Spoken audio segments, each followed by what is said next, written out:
Bienvenue sur Africa 24 dans cette nouvelle édition du QG Weekend. Voici les titres de l'actualité. Deux djihadistes condamnés à 20 ans de prison au Burkina Faso. Les deux inculpés font partie du groupe armé Ansarul Islam. Ils étaient jugés pour association de malfaiteurs en lien avec une entreprise terroriste notamment. Vers une réglementation de l'orpaillage en Afrique de l'Ouest, le texte est actuellement en préparation au sein de la CEDEAO. Il devrait être présenté dès l'an prochain. Et puis au Sénégal, l'autorité de régulation des postes et télécommunications réfléchit à une nouvelle stratégie de modernisation. Une stratégie devenue aujourd'hui indispensable à l'ère du numérique. Les détails à suivre dans ce journal. Mais tout d'abord, 3 organisations de la société civile plaident en faveur d'un aménagement de la peine de l'ancien président tchadien Hissène Habré. Une requête effectuée non seulement par rapport à son âge, mais aussi par rapport au contexte de crise sanitaire. Alioune Tine, l'un des signataires de la pétition et également fondateur du think tank Africa Jom Center, précise qu'il s'agit d'une demande relative à un aménagement provisoire. À noter que l'ancien chef de l'État tchadien est en détention au Sénégal. En mai 2016, il a été condamné à perpétuité pour crimes contre l'humanité, viol ou encore exécution. 20 ans de prison, c'est la peine requise par la justice burkinabé à l'encontre de 2 djihadistes issus du groupe Ansarul Islam. Les 2 inculpés, âgés de 38 et 29 ans, ont été condamnés pour avoir attaqué et incendié l'école primaire de Bafina, située dans la région du Centre-Nord. Un des faits qui se sont déroulés en mai 2018. Marie-Raphaël Antolo.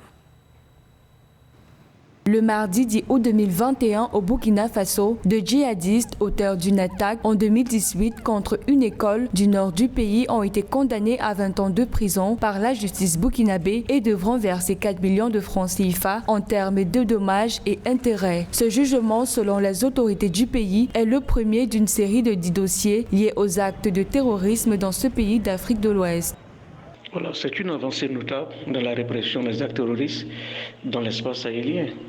On se rappelle bien que beaucoup d'États, bien souvent, des terroristes sont appréhendés dans le cadre des opérations militaires, mais rarement vous avez des procès officiels, car bien souvent ces terroristes sont utilisés comme étant des monnaies d'échange dans le cas des prises d'otages. Donc le Burkina Faso vient de donner l'exemple dans une sous-région où de plus en plus les actes terroristes sont encore moins réprimés au plan judiciaire.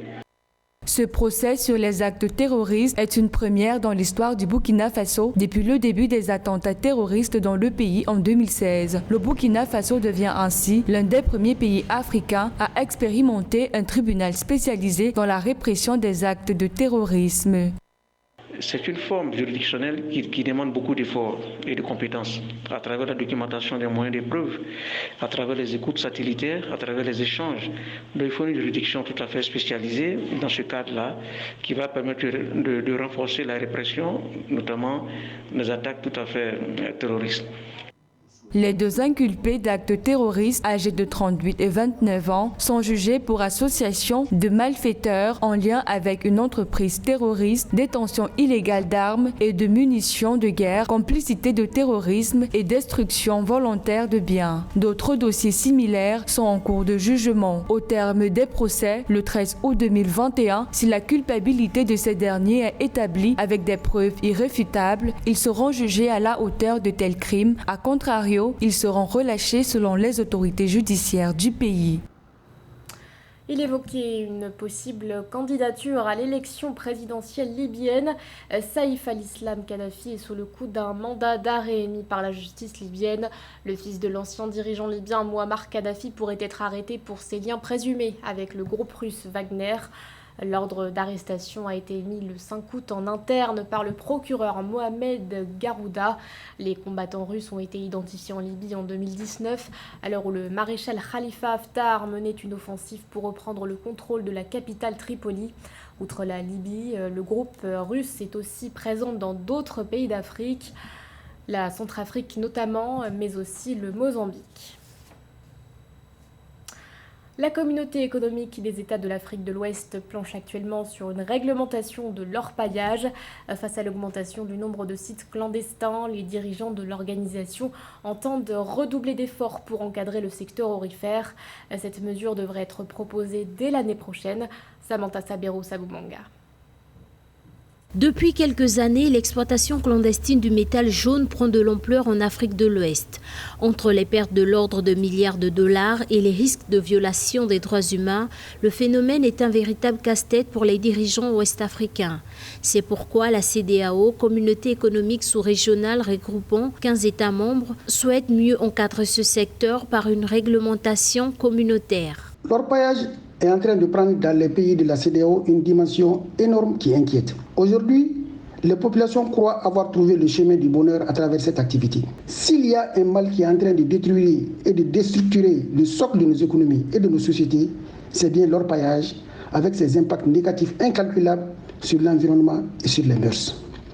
Tel qu'il est pratiqué, l'orpaillage apporte plus de malheur que de bonheur aux populations. La CEDEAO souhaite encadrer et réglementer ce secteur en s'appuyant sur les expériences menées par les pays de la sous-région.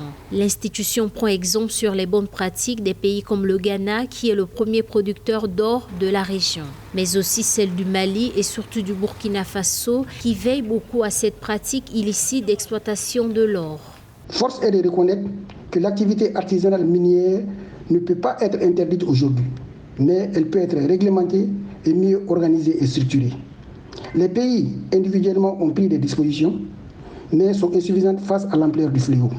Si la CEDEAO a compris cette problématique et s'engage à adopter une réglementation communautaire sur l'orpaillage, elle ne peut être que saluée, félicitée et surtout encouragée à aller jusqu'au bout de cette initiative salvatrice qui est souhaitée par les pays, mais aussi par les communautés et les populations.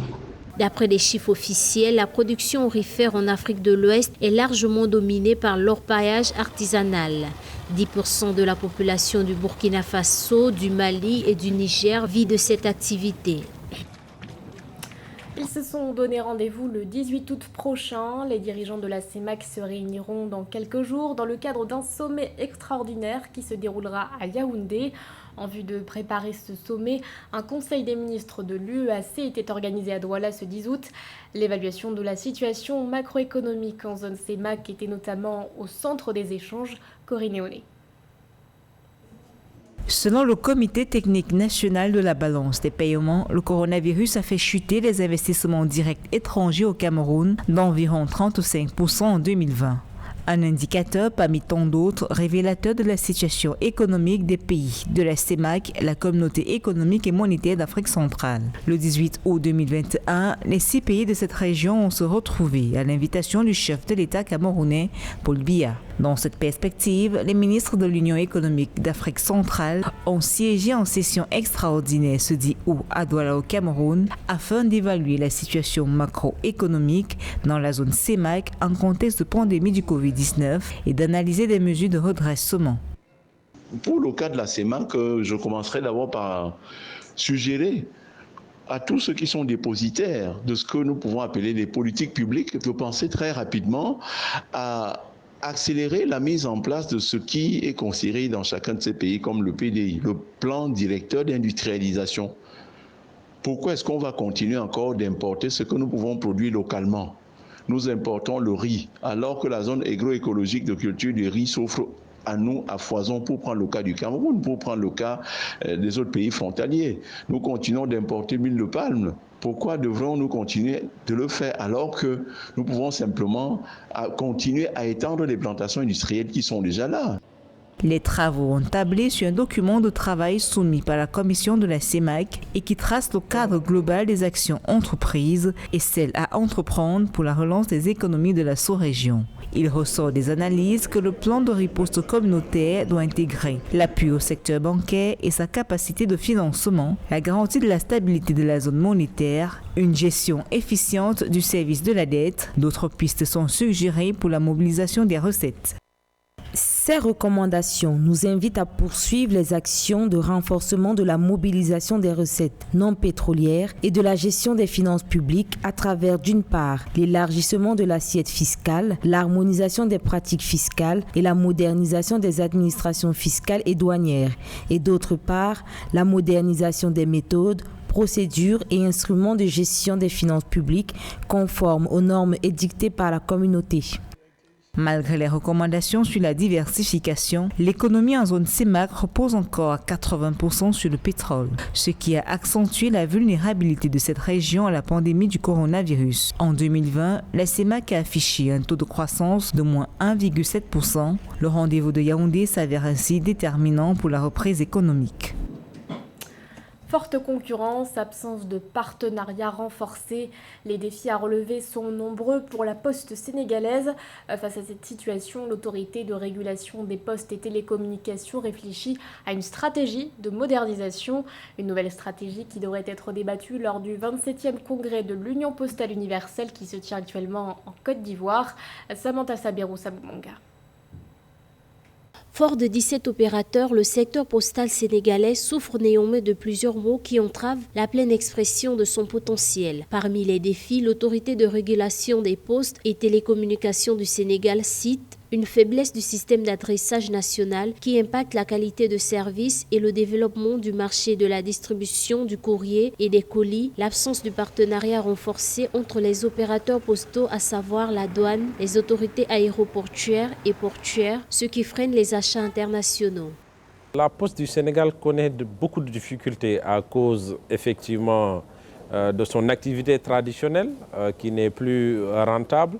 À cause de la concurrence, parfois il y a un défaut de régulation, mais surtout aussi à cause d'une gouvernance parfois qui n'est plus à la hauteur des enjeux, mais surtout à cause d'un manque de soutien et de cap pour la Poste. Mais c'est heureusement que nous avons reçu les instructions fermes de son Excellence, Monsieur le Président de la République Macky Sall, pour transformer cet outil extrêmement puissant qu'est la Poste pour encore davantage transformer l'économie. Face à ces difficultés, le Sénégal réfléchit à une nouvelle stratégie de modernisation du secteur postal. À cet effet, l'autorité de régulation des postes et des télécommunications du Sénégal a élaboré une lettre de politique sectorielle qui doit permettre de mieux orienter les prochaines actions de développement. Pour des experts, la Poste sénégalaise doit s'adapter aux nouvelles tendances pour faire face à la concurrence du numérique avec ses nombreuses offres et services.